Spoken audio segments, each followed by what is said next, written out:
Assalamualaikum warahmatullahi wabarakatuh. Halo, apa kabar pemirsa? Jumpa kembali bersama saya Nurul Ulfa dalam program Bumi Jawara. Pemirsa, pada episode kali ini Bumi Jawara akan mengangkat tema tentang problematika daftar pemilih. Seperti kita ketahui bersama bahwa KPU Provinsi Banten telah merilis daftar pemilih sementara atau DPS pada Pilkada Banten tahun ini, yakni sebanyak 8,9 juta jiwa. Dan jumlah ini terdiri dari 4,5 juta jiwa pemilih laki-laki dan 4,4 juta jiwa pemilih perempuan yang tersebar di 155 kecamatan dan 1.552 kelurahan atau desa. Jumlah tersebut bertambah 83.242 jiwa dibanding pada Pileg dan Pilpres pada tahun yang sama. Nah, dalam penyelenggaraan pemilu tentu data pemilih atau daftar pemilih menjadi salah satu instrumen penting. Namun faktanya persoalan data pemilih selalu menjadi sorotan publik. Nah, seperti apa problematika daftar pemilih yang ada dan dihadapi KPU Provinsi Banten? Apa saja yang telah, sedang, dan akan dilaksanakan oleh pihak KPU untuk mengatasinya? Dan seperti apa tanggapan dari pakar? Kami telah hadirkan dua narasumber kita yang luar biasa. Di studio kami telah hadir Bapak Ahmad Munawar, Komisioner KPU Provinsi Banten. Assalamualaikum Bapak. Waalaikumsalam. Apa kabarnya Pak hari ini? Alhamdulillah sehat. Alhamdulillah. Siap berbagi informasi ya Pak ya? Siap. Oke, sebagai bagian dari sosialisasi pada Pilkada Siap. 2024. Kemudian ada Profesor Dr. Suhaib Amiruddin MSI, sosiolog dari Untirta. Assalamualaikum Pak Prof. Waalaikumsalam warahmatullahi wabarakatuh. Sehat Pak Prof. Alhamdulillah, Alhamdulillah. Siap mendampingi pihak KPU ya, mengawal Pilkada ya? Kita harus mengawal sama-sama. Karena KPU struktur, ya kulturalnya juga harus Siap. terlibat.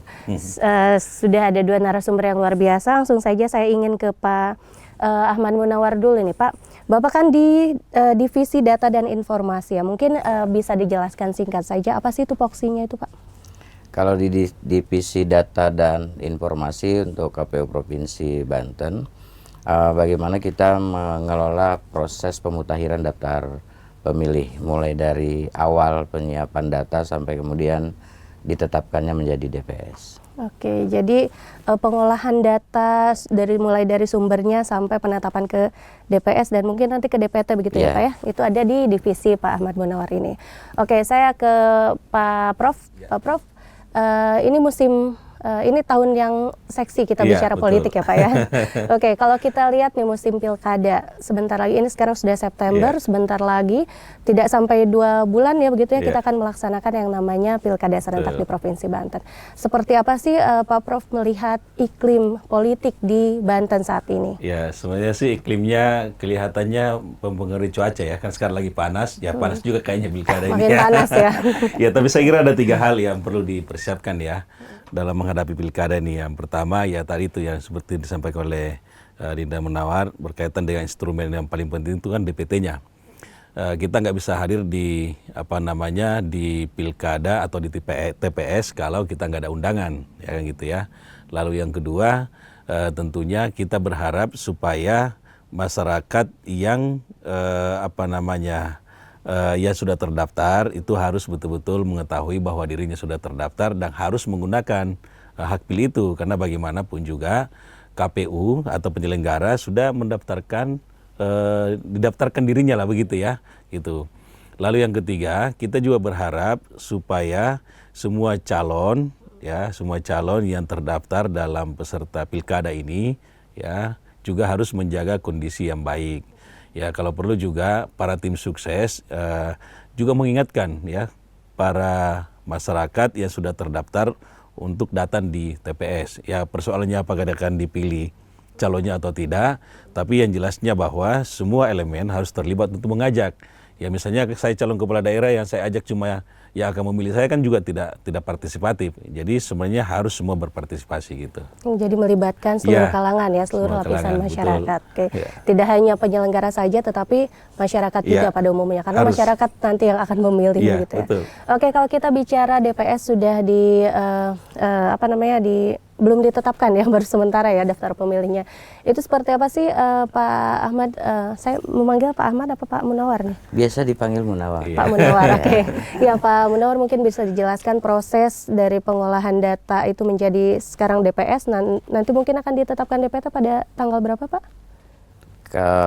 Ditetapkan DPT untuk ini penetapan daftar pemilih tetap itu kan oleh kabupaten kota. Oke. Kalau provinsi hanya melakukan rekapitulasi. Proses daftar pemilih itu mulai dari penyiapan data sampai kemudian kami lakukan proses coklit, kemudian tetapkan DPS, kita umumkan, kita perbaiki, kemudian baru ditetapkan DPS. Artinya prosesnya sangat panjang. Saya ingin menggambarkan gini, daftar pemilih itu data primer. Data primer, oke. Jadi secara empiris prosesnya melalui proses pemutakhiran. Data sekundernya apa? Ya. Data kependudukan. Artinya bahwa KPU adalah user. Oke. Pengguna data kependudukan yang kemudian menurut konsep undang-undang yang memenuhi syarat menjadi daftar pemilih, dia masuk, dimutakhirkan prosesnya. Melalui proses pemutakhiran dengan pencocokan penelitian, kita umumkan, kemudian kita respon untuk tanggapan dan masukan masyarakat, tetapkan dalam daftar pemilih sementara hasil perbaikan, baru ke DPT. Prosesnya panjang dan itu sangat terbuka. Oke. Soal keterbukaan data itu kita fasilitasi dalam cek DPT online. Oke. Cek DPT online itu untuk memastikan bahwa semua pemilih bisa mengecek dirinya apakah dia sudah terdaftar atau belum. Itu bentuk keterbukaan. Tapi kenapa hanya si pemilih yang bisa ngeceknya untuk data lengkapnya? Nah, model ini kami juga tentu karena yang kita kelola tadi sumber data sekundernya, data kependudukan yang oleh undang-undang itu harus dilindungi privasinya, perlindungan data pemilihnya, maka oleh kita ini tetap semua orang bisa melihat, terbuka, tapi tidak semua orang bisa mengakses kecuali soal cek DPT online, kecuali mendapatkan izin si pemilih karena ada NIK, ada NKK, yang data khawatiran pribadi tuh, ya. Jadi itu kurang lebih. Tambahannya soal daftar pemilih yang kita gambarkan bahwa ini proses menuju DPT. Ya. Apakah setelah ditetapkan DPT ada yang belum terdaftar? Mungkin. Bisa jadi ya. Ya, ada yang kemudian dia tidak bisa memilih di tempat dia terdaftar mungkin. Sehingga DPT bukan satu-satunya daftar pemilih. Oke. Tapi DPT ini menjadi salah satu daftar pemilih. Orang tidak masuk dalam DPT memenuhi syarat, dia masih bisa terdaftar di dalam daftar pemilih khusus. Artinya kita belum selesai sampai hari pemungutan suara itu, KPU melalui KPPS masih pendataan daftar pemilih khusus untuk yang belum terdaftar. Jadi sepanjang memenuhi syarat si pemilih, kami pastikan bahwa semua akan terfasilitasi hak pilihnya.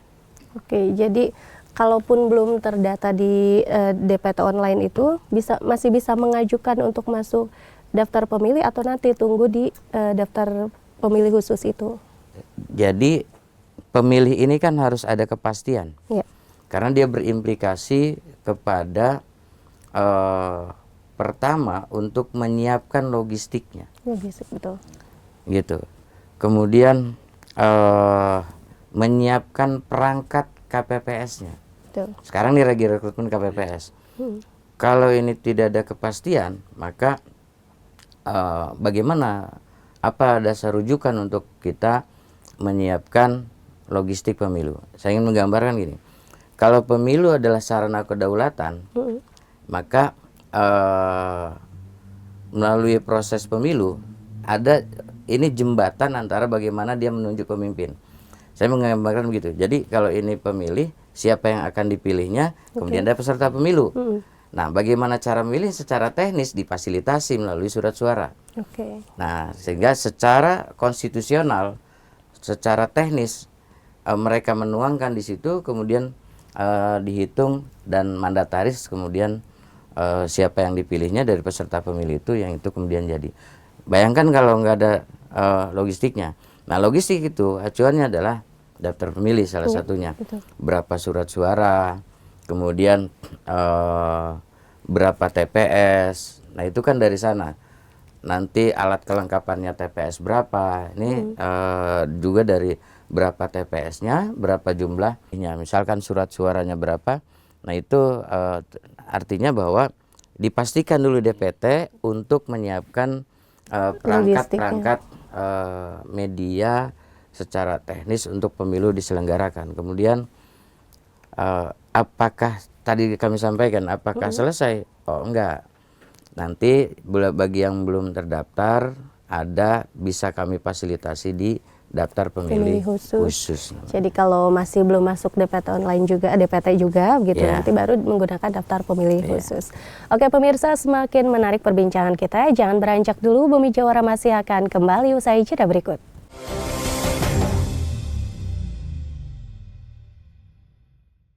Assalamualaikum warahmatullahi wabarakatuh. Pilkada serentak tahun 2024 merupakan sarana kedaulatan rakyat. KPU Provinsi Banten berharap masyarakat Banten datang ke TPS tanggal 27 November 2024. Pastikan terdaftar di dalam daftar pemilih. Terima kasih. Assalamualaikum warahmatullahi wabarakatuh.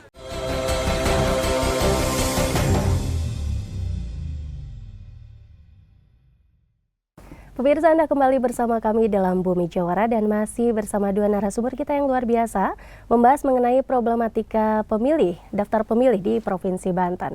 Ya, saya kembali ke Pak Munawar ya Pak. Kalau kita bicara daftar pemilih pada penyelenggaraan pesta demokrasi, baik itu pileg, pilpres maupun pilkada begitu, selalu ada saja permasalahan gitu, mulai dari misalnya daftar pemilih ganda, kemudian yang sudah meninggal ternyata masih ada, atau justru malah yang ada yang sudah mulai bisa memilih tapi belum terdata. Nah sebetulnya mengapa sih dalam proses pemilu atau pilkada di Indonesia, khususnya di Provinsi Banten itu selalu saja ada problematika tersebut? Iya dong. Karena pertama, kenapa pemilih tidak memenuhi syarat atau meninggal masih masuk? Apa namanya? Kalau kita intermezzonya gini, KPU ini kan nggak bisa ngelarang orang meninggal. Iya betul. Iya toh? Kita nggak bisa melarang orang meninggal, dan kita nggak boleh ngelarang orang pindah. Iya. Dan kita nggak punya kewenangan untuk memaksa orang. Atau apalah namanya untuk ente harus punya data kependudukan misalkan, sini kami urus, kewenangan itu bukan di kita. Makanya saya sebut tadi bahwa kalau saya menyebutkan mengkonstruksinya begini, bahwa kami mengelola data kependudukan, ini data sekundernya, kemudian untuk menjadi hasil dari empirisme menjadi data primer, itu yang disebut data pemilih. Nah, dalam prosesnya kami sampaikan, apakah kemungkinan ada pemilih belum terdaftar? Mungkin. Misal, dalam satu kondisi ketika mulai awal coklit, si pemilih ke rumah, tidak kunjung ada, karena bekerja. Kalau kita nanya ke tetangganya, oh iya Pak ada, kami kan tidak coret, karena datanya masih ada. Tapi data terupdate-nya belum dapat kita jumpai, ya kan? Bahwa misalkan ada bagian keluarga yang sudah memenuhi syarat, gitu. Nah itu sehingga tidak terdeteksi. Nah, sehingga namun demikian ada ruang. Kemudian yang meninggal, sebetulnya fenomena gini. Kemarin kita ditetapkan DPS jam ini di salah satu kabupaten, Pak Prof. Kita tetapkan jam 2, tok, tanda tangan BA, jam 5 ada yang meninggal, tetangganya si penyelenggara, kan sudah masuk. Betul. Nah itu tidak masalah, kami rasa nggak masalah, dan itu memungkinkan. Yang kedua, misal kita tetapkan DPT, esok lusa ada yang pindah, esok lusa sudah ada yang ngurus. Kalau kita ke Dukcapil hari ini, setiap hari, setiap waktu, kecuali libur, itu selalu ramai. Dan mereka sedang mengurusi data kependudukan, kepindahannya dan sebagainya. Dinamikanya selanjutnya bahwa ada punya kita menemukan pemilih, misal pada waktu pendataan orangnya di sana. orangnya di sana, tapi kemudian ternyata administrasi kependudukannya masih di Jawa. Iya, ya. Oke.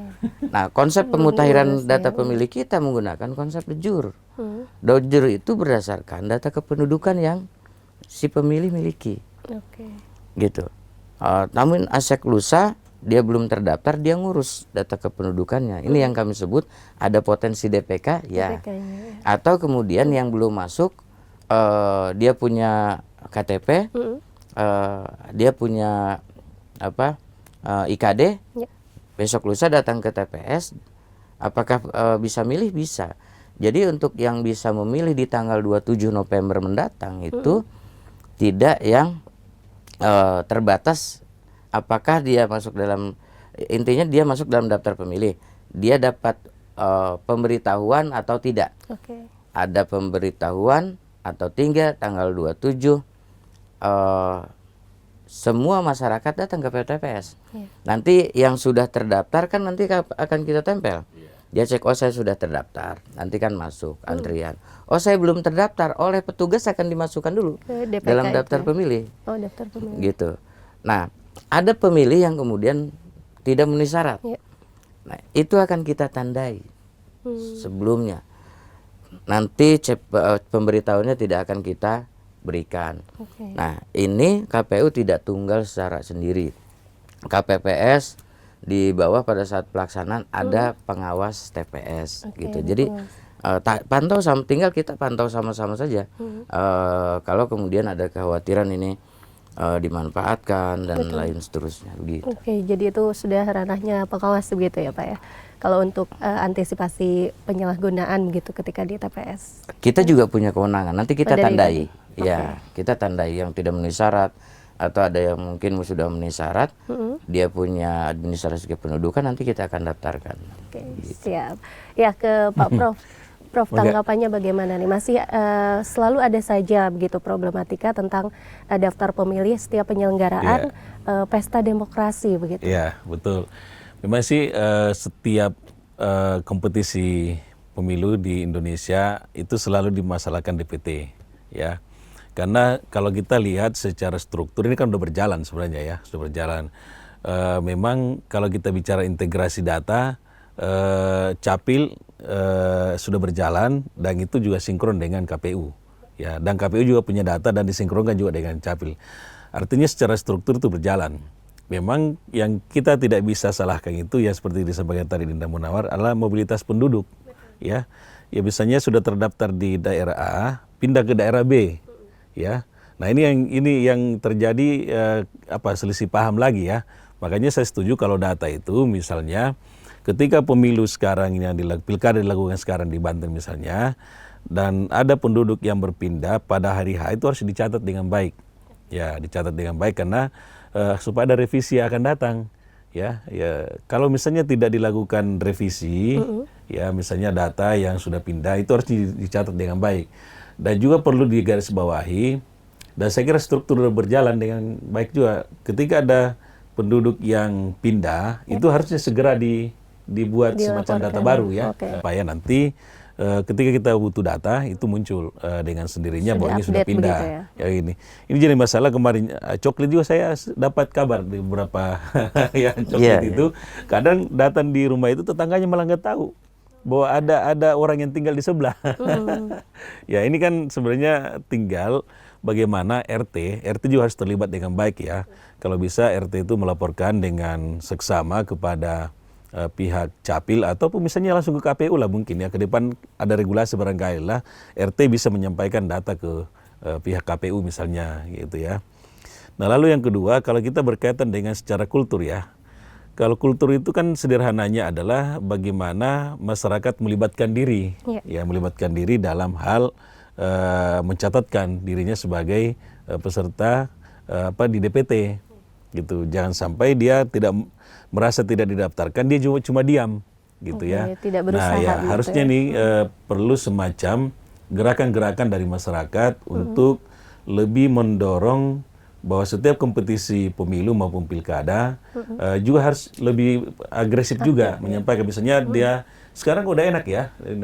Jadi ketika misalnya kita ingin lihat data saya ada di DPT apa tidak, tinggal kita cari nik masuk nama kita secara otomatis. Saya juga sudah melakukan itu. Alhamdulillah ya kan gitu. Artinya itu hal yang menjadi kita harus bangun kultur ya. Kultur bahwa masyarakat harus mempercayakan dirinya untuk bagaimana dia mengetahui bahwa dia sudah terdaftar atau tidak. Gampang sekarang udah punya HP nih, bisa dibawa kemana-mana. Mungkin juga bisa minta tolong ya. Seperti tadi memang ada rahasia ya.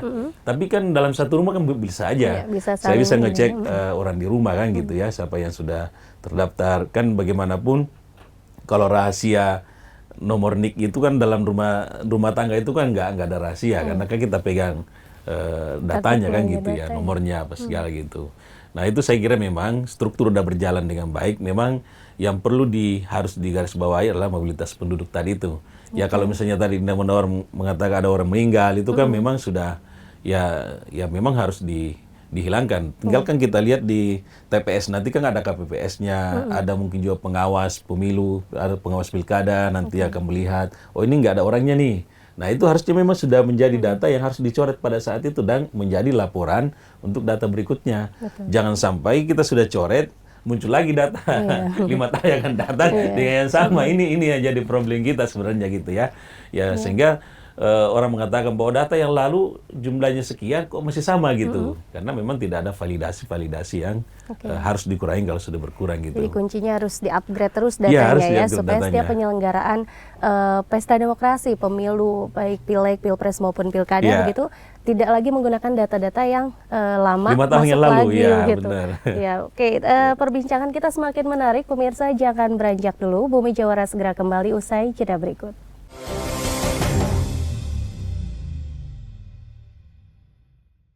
Bismillahirrahmanirrahim. Assalamualaikum warahmatullahi wabarakatuh.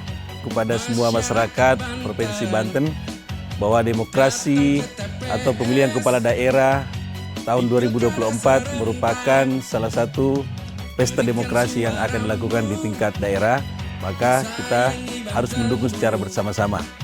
Mari mensukseskan pemilihan kepala daerah tahun 2024 di Provinsi Banten. Assalamualaikum warahmatullahi wabarakatuh.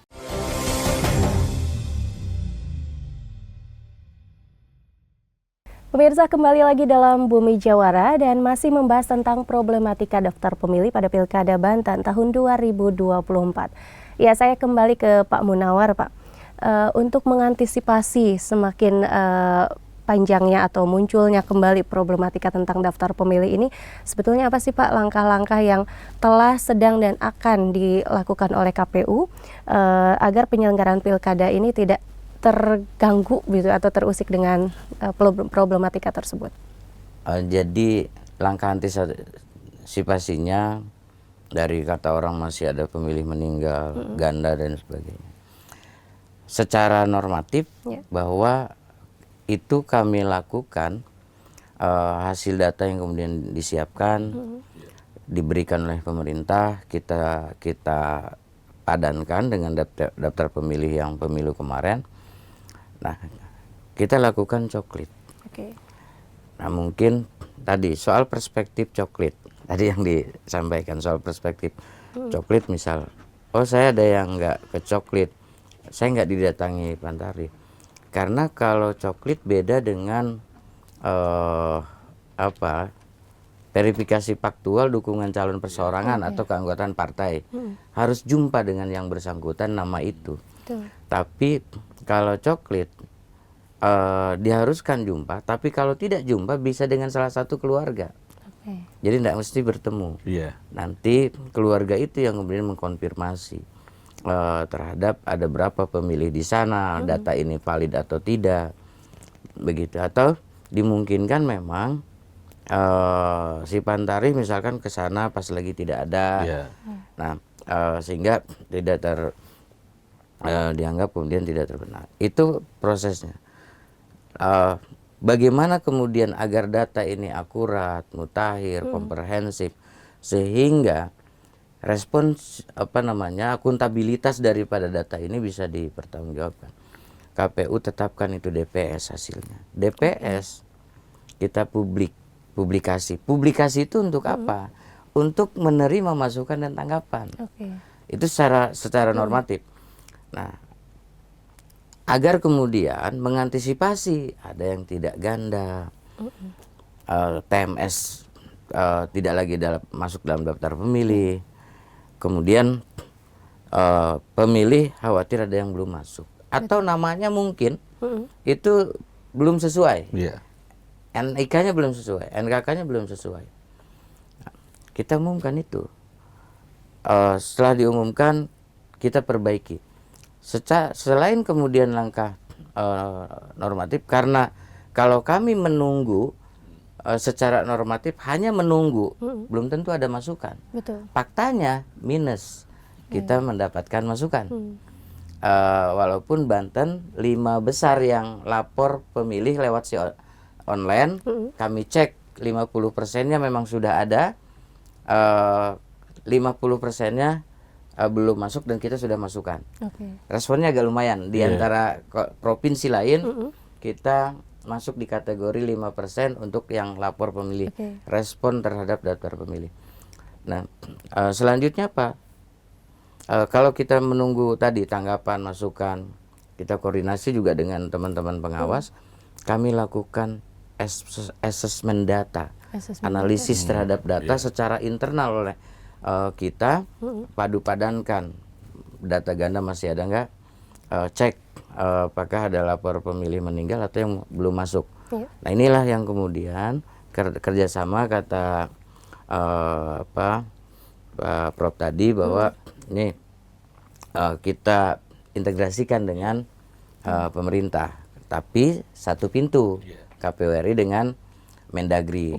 Kita ketemu kalau ada yang belum masuk, kita cek. Gitu, Mas. Nah, itu untuk melakukan, tapi tadi dimungkinkan kemudian masih tetap ada mungkin karena dinamisnya nggak bisa. Soal data kependudukan, kenapa ada kemudian kok beda? Itu kan data kependudukannya. Saya tidak bisa menjelaskan pada ranah ada pemilih yang kok nik saya ada nama itu. Kita akan tahu nih kita benar atau tidak selain kemudian konfirmasi ke Dukcapil secara langsung, ini punya saya atau belum. Tidak, lewat Sidalih bisa ketemu. Kami menemukan itu, tapi ini bukan kewenangan kita, sehingga tapi kami hanya akan memilih satu. Gitu. Mana yang kemudian benar di dalam SIAK, atau kami akan mempertahankan di SIAK ada, tapi ada si pemilih yang ternyata dia punya dokumen kependudukan, dan itu akan pertahankan. Tapi yang ini kemungkinan di provinsi lain bahkan double-nya, mereka akan pertahankan, mereka punya dasar di SIAK-nya, punyanya sih itu. Tapi itu bukan artinya kami coba memilah dalam perspektif ganda. Kalau memang orangnya sama, data kependudukan sama, kita coret. Dan sampai kemarin itu pagi, saya sampai pagi itu, nah itu salah satunya untuk melakukan upaya-upaya itu. Gitu, Pak. Betul. Iya. Jadi ada beberapa langkah yang telah, sedang, dan akan dilakukan oleh KPU untuk antisipasi problematika daftar pemilih. Nah, tanggapan dari Pak Prof seperti apa, Pak? Ya, saya kira setuju dengan KPU ya, bahwa sudah beberapa langkah yang dilakukan dan antisipasi, dan bahkan sekarang juga saya lihat secara integrasi data udah berjalan ya, udah berjalan dengan baik antara pemerintah dengan penyelenggara. Jadi nggak ada lagi istilahnya kucing-kucingan. Ini salahnya KPU, ini salahnya pemerintah dalam hal ini Kemendagri gitu. Nah, sekarang udah satu pintu data. Tinggal memang problemnya adalah data yang ada ini harus betul-betul dimaksimalkan autentiknya ya. Ya seperti tadi ada yang ganda namanya enggak, itu segera diantisipasi tuh. Jangan sampai misalnya nanti namanya misalnya ibu tiba-tiba dengan nomor yang sama ibu lagi gitu. Padahal itu kan harusnya diantisipasi dari awal. Nah, itu tanggung jawabnya tentu yang membangun data itu.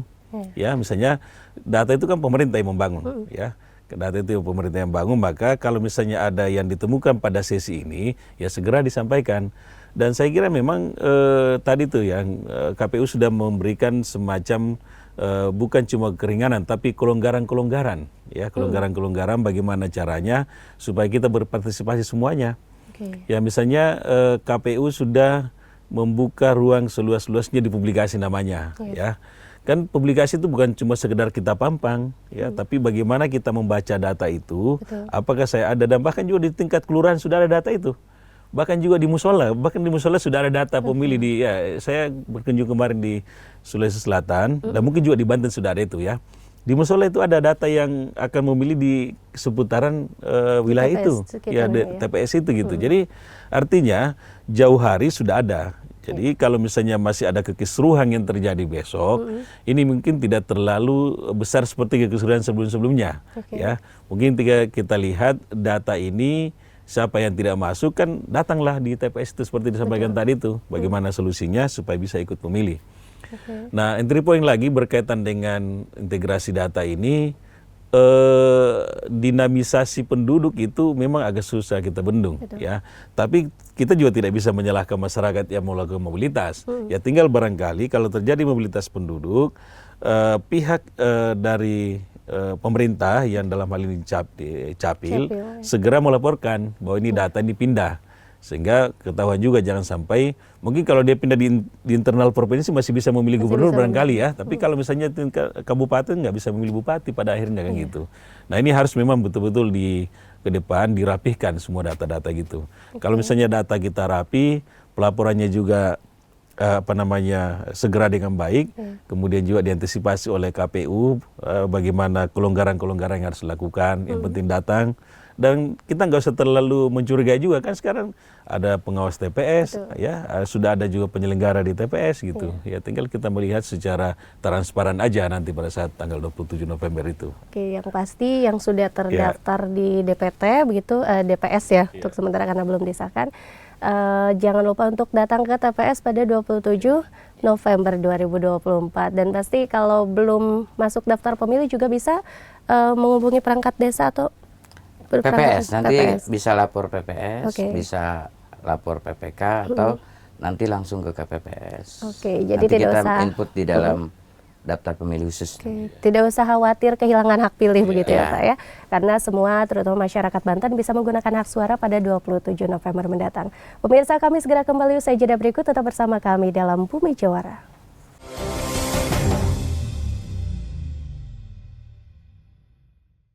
Assalamualaikum warahmatullahi wabarakatuh. Pilkada serentak tahun 2024 merupakan sarana kedaulatan rakyat. KPU Provinsi Banten berharap masyarakat Banten datang ke TPS tanggal 27 November 2024. Pastikan terdaftar di dalam daftar pemilih. Terima kasih. Assalamualaikum warahmatullahi wabarakatuh.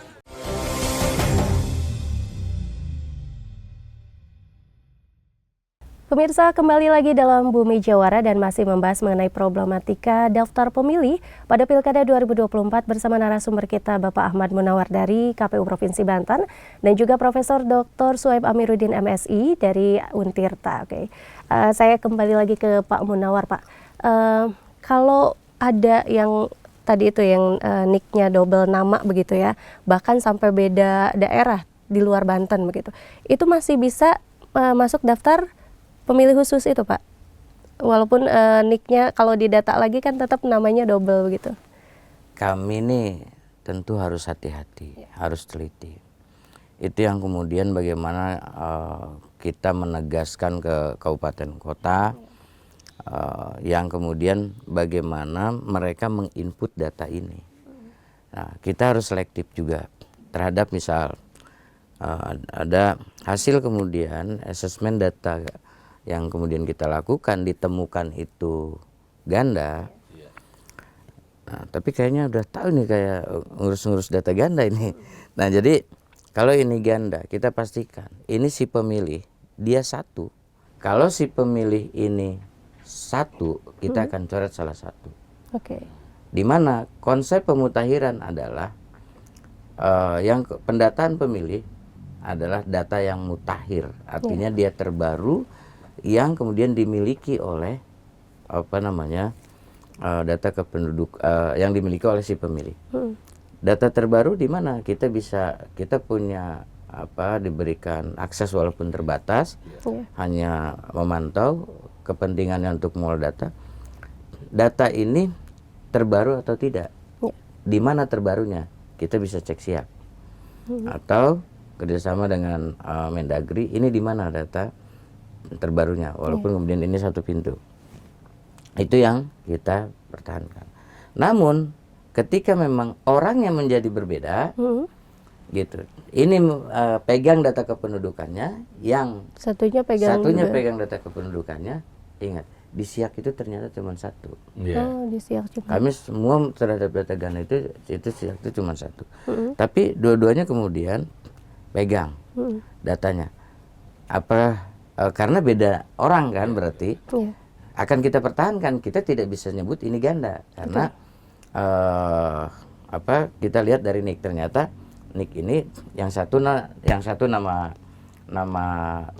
Fulan, yang satunya Fulo misalnya. Oke. Nah, niknya sama, ternyata beda orang. Gitu. Maka ini punya KTP, adminduknya, orangnya ada, yang itu udah. Nah, kemudian yang ini kita tidak sebut ganda, walaupun dimungkinkan ya. Ya. NIK-nya sama. Kita juga memang harus selektif gitu terhadap hal itu gitu. Oke. Jadi itu yang kami sebut ganda. Tapi ternyata kebanyakannya kami temukan orangnya memang sama. Orangnya sama. Gitu. Hanya saja si pemilih ini hasil kita lakukan cross check, Pak Prof. Di salah satu daerah, begitu kita cek Pak yang benar, misal Pandeglang ganda dengan Lebak. Pak yang benar sih, Bapak nggak pernah tinggal di Lebak, dia gandanya dengan Lebak. Yakin? Nah, ujung-ujungnya ternyata pernah, Pak. Oh, pernah bekerja Gitu. mungkin. Ternyata pernah. Dia pernah tinggal di Lebak, pindah lagi ke Pandeglang. Nah, pindah ke Lebak. Yang kita coret adalah yang di Pandeglang. Pandeglang. Gitu kan? Karena apa? Menurut data terinformatif yang termutakhir bahwa ini punya Pandeglang nih si pemilih. Nah, konsep de jure itu adalah berdasarkan administrasi kependudukannya. Si pemilih, saya orang Pandeglang. Nih cerita kemudian berlanjut. Saya ini orang Pandeglang, saya harus milih di sini dong. Bapak tinggalnya di mana? Pindah domisilinya kemana? Bisa milih di Pandeglang? Ya bisa.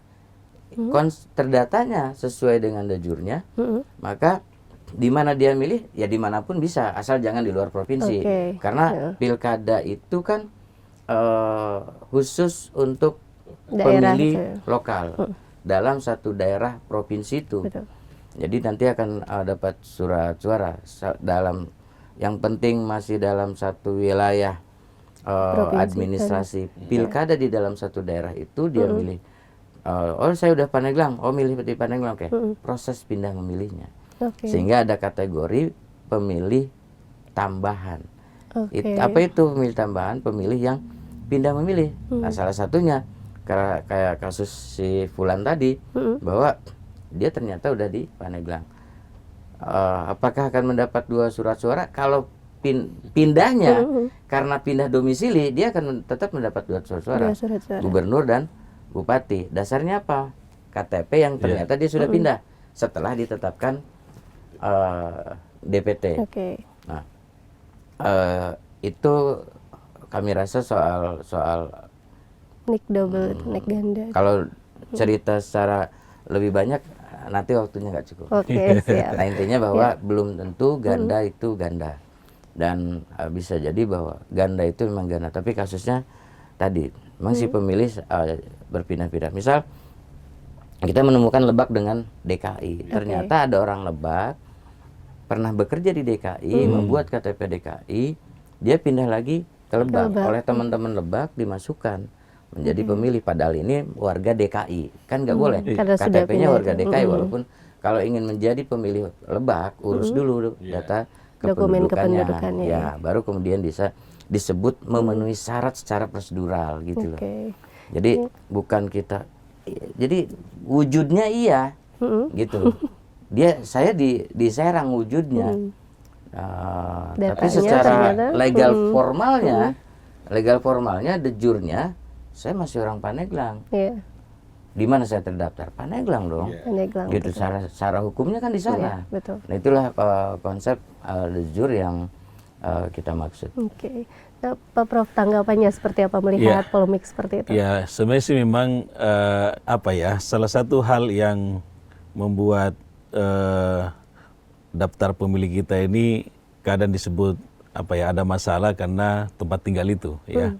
Karena gini, memang ada orang yang bekerja di satu wilayah dan itu membutuhkan KTP lokal.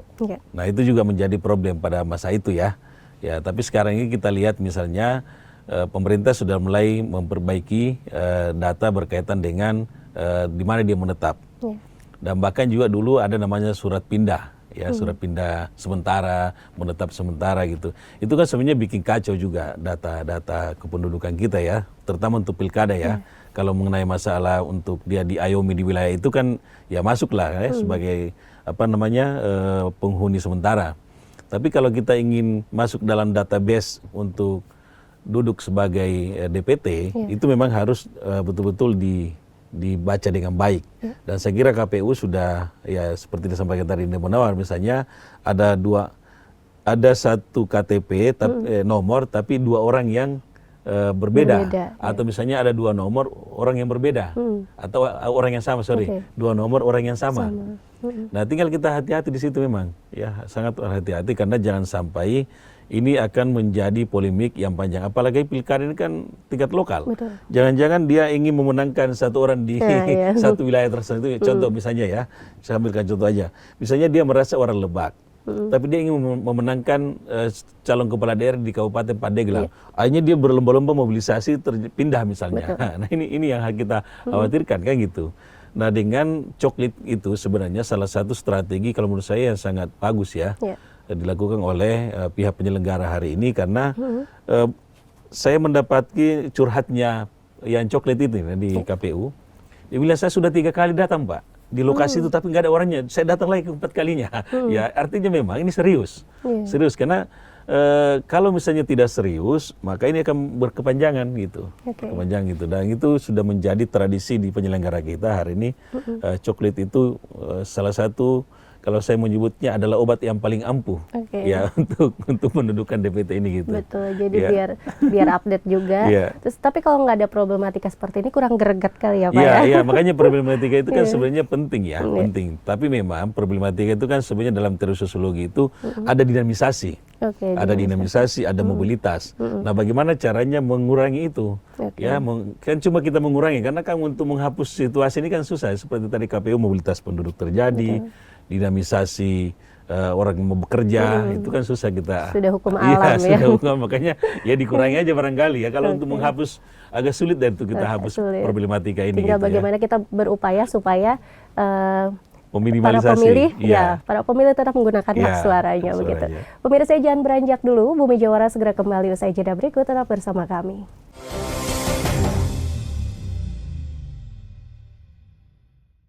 Bismillahirrahmanirrahim. Assalamualaikum warahmatullahi wabarakatuh. Kepada semua masyarakat Provinsi Banten, bahwa demokrasi atau pemilihan kepala daerah tahun 2024 merupakan salah satu pesta demokrasi yang akan dilakukan di tingkat daerah, maka kita harus mendukung secara bersama-sama. Mari mensukseskan pemilihan kepala daerah tahun 2024 di Provinsi Banten. Assalamualaikum warahmatullahi wabarakatuh.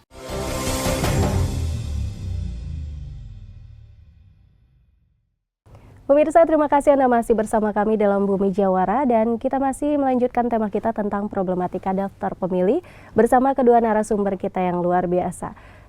Kalau bicara problematika, saya ingin ke Pak Munawar, problematika daftar pemilih. Pak, selain ada kasus nik ganda begitu, ya. Nah, ada juga pada pengalaman pada Pileg dan Pilpres Februari lalu, Pak. Ada yang dalam satu kampung atau satu wilayah begitu, tapi ada TPS terdekat tapi dia mental, Pak, ke TPS yang agak jauh, nah begitu. Ya, mungkin ada beberapa juga yang mengalami seperti itu. Nah, sebetulnya untuk penomoran TPS atau ada batasan tidak sih, Pak, untuk jumlah pemilih di satu TPS atau bagaimana nih? Jadi gini, semua kemungkinan bisa terjadi. Sehingga KPU itu juga kami mengurus data ini sebetulnya bagaimana dari awal itu ikhtiarnya mohon direspon, Ya. mohon direspon, sehingga untuk mengantisipasi kemungkinan tadi. Ada yang belum masuk, pemilih TMS tetangganya, keluarganya masih kemudian dia ada di dalam daftar pemilih dan seterusnya, atau mungkin penempatan TPS si pemilih belum tepat, sehingga kalau saya sering rajin, saya udah tepat belum TPS ininya di sini. Nah kalau belum tepat, nah maka lapor. Oke. Saya dulu pernah tidak tepat, tapi saya lapor dan oleh teman-teman penyelenggara itu disesuaikan. Ya. Tapi kalau tidak lapor, DPS kita umumkan, kemudian dari proses awal kita cek DPT online kasih akses, tapi nggak ngecek, kemudian nggak lapor. Nah, sehingga kalau selain kami melakukan analisa itu, selebihnya ngurusin hal teknis yang lainnya, maka kalau tidak lapor, tidak respon, dipastikan bahwa ini kemungkinan tepat. Kayak kemarin kami dapat banyak mendapatkan laporan gitu, harus TPS ini. Kami sebut, sehingga ada pemilih yang pindah masuk, ada pemilih pindah yang keluar. Artinya dia pindah dari TPS yang awal, kemudian pindah ke TPS yang apakah dia mungkin antar desa, antar kelurahan, teman-teman itu. Nah, tapi kalau kemudian tidak ada lapor pemilih karena minusnya respon, nah, kita anggap bahwa ini clear, gitu Mbak. Ini clear. Tapi ketika ditetapkan DPT, si pemilih nanti DPT ini jadi gini, DPT ditetapkan, apakah kemudian apa selanjutnya kita akan ngurus pindah memilih. Kita akan identifikasi potensi DPK. Apakah akan diumumkan? Diumumkan. Kita juga kadang-kadang saking minusnya respon, kami lakukan gerakan coklit, melindungi hak pilih, kemudian di medsos cek DPT online begitu, dan lain sebagainya. Tapi tadi itu minim respon. Minim respon. Oke. Ikhtiar kita terus berlanjut. DPT ditetapkan, kita mengumumkan. Ada lapor pemilih, TMS tidak dicoret. Tapi kami akan tandai itu, memastikan bahwa nanti pada saat pemberitahuan memilih tidak mendapat surat pemberitahuan. Pemberitahuannya tidak diserahkan, itu satu. Yang kedua, gampang soal pemberitahuan. Curiganya kan begitu. Pak, DPT itu diumumkan. Semua pemilih di sana. Pengawas pemilih di sana. Kalau curiga, kalau saya mau begitu, kalau curiga, pantengin di situ. Pastikan bahwa yang katanya tidak memenuhi syarat, tidak ada yang memanfaatkan. Pantengin, Pak. Boleh. Semua masyarakat, tidak hanya pengawas kemudian yang bisa di dalam, pemantau di luar. Nah, dia juga pemantau di luar. Masyarakat bisa nggak? Bisa di sana, tongkrongin. Kalau saya begitu. Artinya tidak kemudian kecurigaan, tapi kita di luar, sehingga tidak bisa memastikan bahwa yang kita curigai pemilih yang tidak memenuhi syarat ini digunakan atau tidak. Kan begitu. Kemudian ada pemilih, saya belum masuk. Itu kepentingan ditetapkan DPT, kemudian diumum, saya belum masuk. Maka kami akan analisis nanti, Pak, berapa potensi DPK. Akan kami daftarkan, kami atensi ke KPPS, ada potensi DPK di sana. Nanti masukin sebagai daftar pemilih. Di daftar pemilih khusus. Sama mendapatkan surat suaranya 2, Pilgub, Pilkada. Jadi hanya soal cara teknis karena keadaan tertentu tadi, makanya salah satunya mungkin yang belum tepat, gitu kan. Ada proses yang disebut pindah memilih. Kekeh pengen di TPS itu saja, kira-kira gitu. Begitu, Pak. Karena di sana saya tidak terjangkau.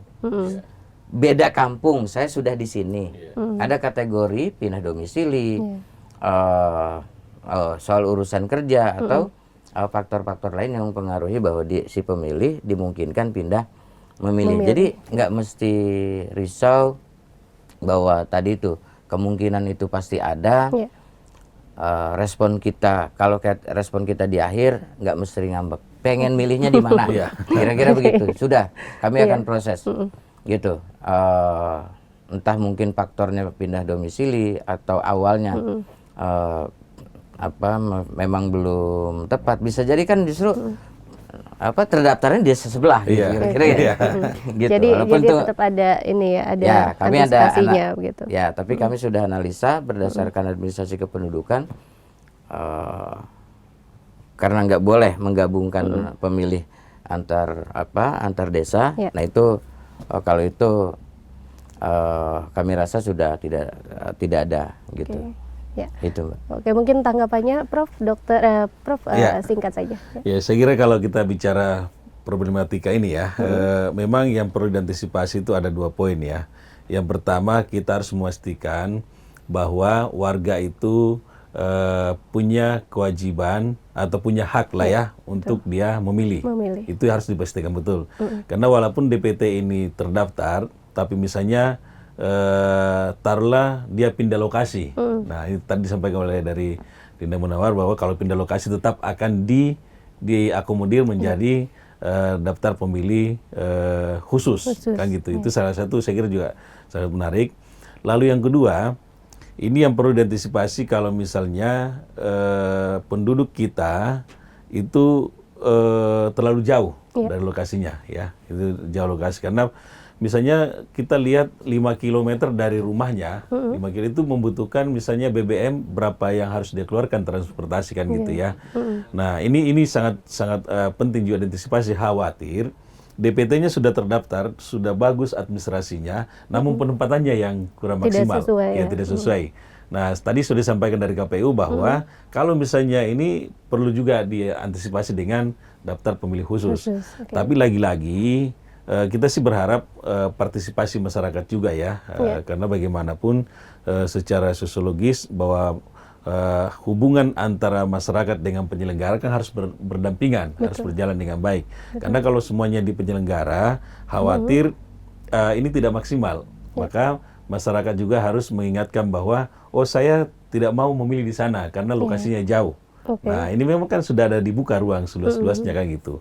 Nah, yang diantisipasi memang kalau memang masyarakatnya pasif, ya seperti ada beberapa wilayah kan pasif masyarakatnya kan tidak mau mengetahui, yang penting kesalahannya itu ada di penyelenggara nih, ya kan gitu ya.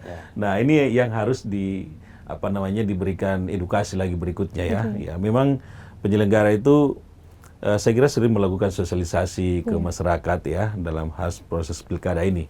Ya salah satunya adalah bagaimana meningkatkan angka partisipasi gitu. Nah, jadi dengan daftar pemilih khusus ini juga harus diantisipasi dengan baik, harus berhati-hati juga. Khawatirnya ini terjadi kemanfaatan yang dimanfaatkan oleh kelompok-kelompok tersendiri atau oknum tertentu yang berafiliasi. Tapi kita sih berharap bahwa tidak terjadi itu ya, mudah-mudahan gitu. Dan lebih baik lagi kalau masyarakat lebih responsif begitu ya, setiap publikasi atau sosialisasi yang disampaikan KPU selalu diingat dan selalu direspon dengan baik. Jika ada yang tidak sesuai bisa menghubungi KPU Kabupaten Kota begitu ya terdekat untuk edukasi politiknya begitu ya. Pemirsa jangan beranjak dulu, Bumi Jawara segera kembali usai jeda berikut, tetap bersama kami.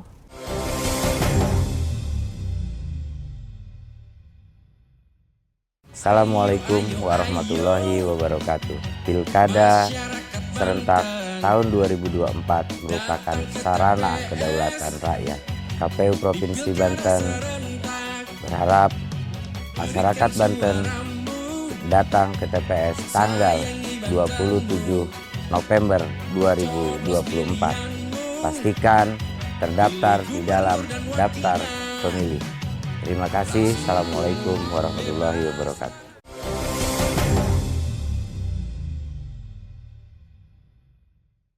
Pemirsa, kembali lagi dalam Bumi Jawara dan sudah panjang lebar kita membahas mengenai problematika daftar pemilih, mulai dari prosesnya tadi sudah dibahas oleh pihak KPU, kemudian juga sampai polemik-polemik apa yang terjadi seputar daftar pemilih. Nah, kita tiba di penghujung program kita kali ini. Mungkin saya ingin memberi kesempatan kepada dua narasumber kita kali ini untuk menyampaikan closing statement-nya. Kira-kira apa sih yang ingin disampaikan? Saya dari Pak Prof dulu ya Pak ya. Ya, apa sih yang ingin disampaikan kepada masyarakat khususnya dalam edukasi politik jelang pilkada? Ya, yang pertama kita berharap bahwa pilkada ini merupakan pesta demokrasi di tingkat lokal dan kita harus memastikan bahwa semua yang punya hak untuk memilih sudah terdaftar dengan baik dan sebaik-baiknya dan secermat-cermatnya. Ya. Lalu yang kedua, kita harus memastikan bahwa pilkada ini berjalan dengan baik dengan semua elemen terlibat di dalamnya. Ya. Jadi yang terlibat ini dalam hal mengkampanyekan partisipasi itu bukan cuma KPU, tapi yang mengkampanyekan itu adalah masyarakat, pihak swasta, perguruan tinggi, bahkan juga partai politik, kemudian juga calon.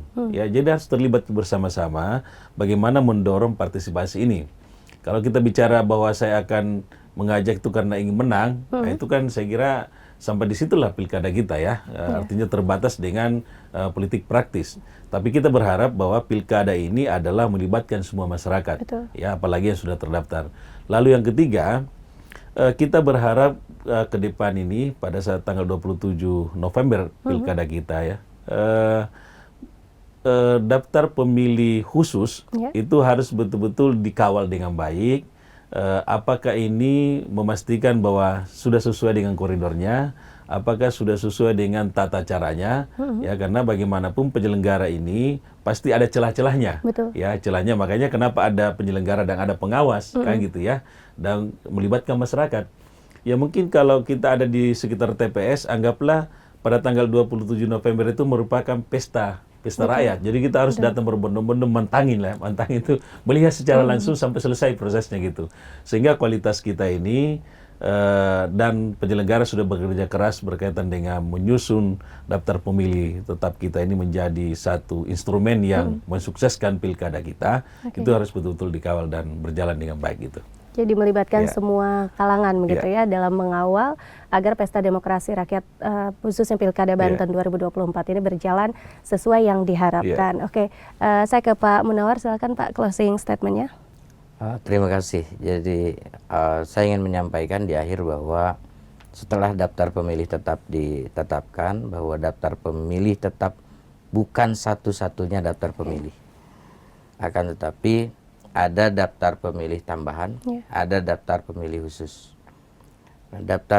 Kalau dimungkinkan ada pemilih belum terdaftar di dalam daftar pemilih, kami pastikan sepanjang memiliki syarat yang ditentukan, dia akan tetap bisa milih dan kami akan catatkan di dalam daftar pemilih khusus.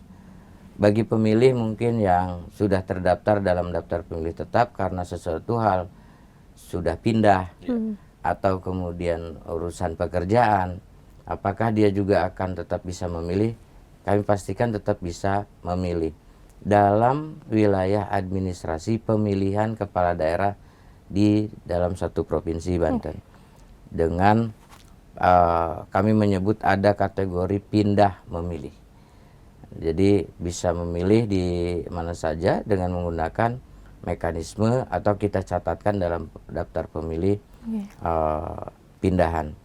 Terakhir yang ingin kami sampaikan, mudah-mudahan pemilihan kepala daerah untuk pemilihan gubernur, wakil gubernur, bupati, wakil bupati, wali kota dan wakil wali kota di Provinsi Banten berjalan dengan baik, dengan lancar, serta menghasilkan pemimpin yang diharapkan oleh masyarakat.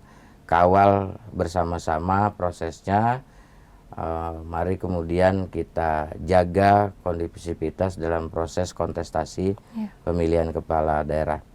Datang ke TPS tanggal 27 November 2024. Hari Rabu dan libur. Hari Rabu dan libur. Sayangi Bantenmu, coblos pilihan. Oke, sayangi Bantenmu, coblos pilihanmu. Dan jangan lupa juga untuk rutin mengecek DPT online-nya ya, supaya memastikan bahwa kita masuk DPT. Kalaupun belum ada di DPT, tetap bisa menggunakan hak suara dengan datang langsung ke TPS yang sudah ditentukan dan menyampaikan ke KPPS atau petugas TPS setempat. Saya Nurul Ulfa, mewakili kerabat kerja yang bertugas undur diri. Terima kasih atas kebersamaan Anda. Sampai jumpa dan wassalam dulur sabanten. Ayo, ayo, ayo, masyarakat Banten, datang ke TPS di Pilkada serentak, berikan suaramu, sayangi Bantenmu, Coblos pilihanmu, pilih gubernur dan wakilnya.